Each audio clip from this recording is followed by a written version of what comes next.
Selamat pagi, selamat berjumpa dalam renungan singkat harian Jemaat Yesodipuro. Hari ini, pada kesempatan ini, saya akan membawakan sebuah renungan singkat harian yang berjudul navigasi.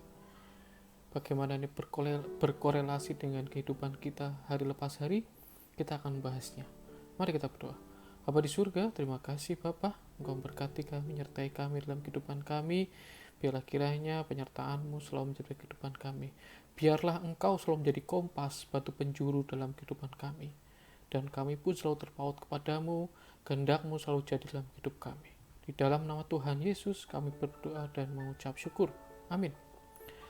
Ayatnya saya ambilkan di Ibrani 3 ayat 10. Itulah sebabnya aku murka kepada angkatan itu dan berkata, selalu mereka sesat hati dan mereka tidak mengenal jalanku.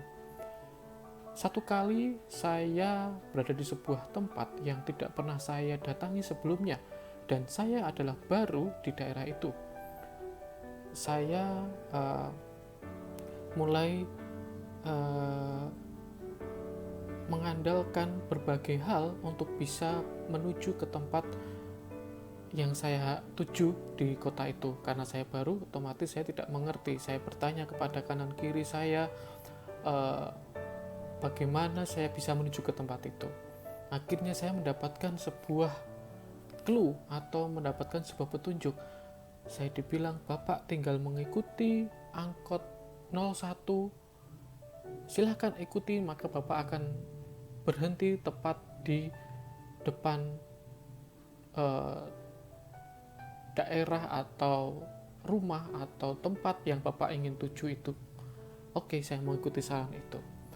Tapi ada satu saat ketika di mana angkot itu, kita tahu angkot bagaimana bahwa dia kadang berhenti, kadang dia berjalan saat tiba-tiba, dan karena banyaknya lalu lintas yang berseliweran, saya tidak bisa mengikuti jalannya angkot tersebut. Nah, satu ketika angkot itu berbelok ke kiri, saya tidak melihat angkot itu lagi karena warnanya hampir sama dengan kebanyakan mobil lainnya. Saya ikut mobil yang salah, ternyata saya lurus dan saya tersasar di tempat itu. Bagaimana kita bisa menghubungkan hal ini dalam kehidupan kita? Ada satu cerita lain lagi bahwa kita mengenal Indonesia adalah nenek moyangnya pelaut, ya kan? Jadi kita mendengar banyak cerita tentang bagaimana kehebatan nenek moyang bangsa Indonesia mengenai lautan. Bagaimana mereka bisa bernavigasi, bagaimana mereka bisa mengerti arah dan tujuan mereka, bahwa mereka tidak punya alat untuk mendukung itu pada zaman dahulu. Ya, mereka menggunakan rasi bintang ataupun berbagai tanda-tanda alam yang di sekitar mereka, yang mereka hafalkan, yang mereka mengerti. Mereka begitu mengenal alam itu, mereka begitu mengerti bagaimana itu terjadi dalam kehidupan mereka, sehingga mereka harus bergerak ke arah yang harus mereka tuju.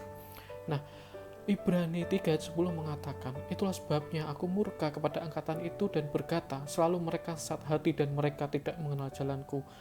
Pengenalan akan jalan Tuhan membuat kita bernavigasi selalu ke arah yang tepat.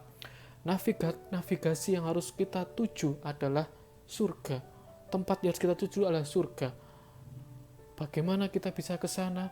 Mengenal jalan kebenaran melalui Bapa.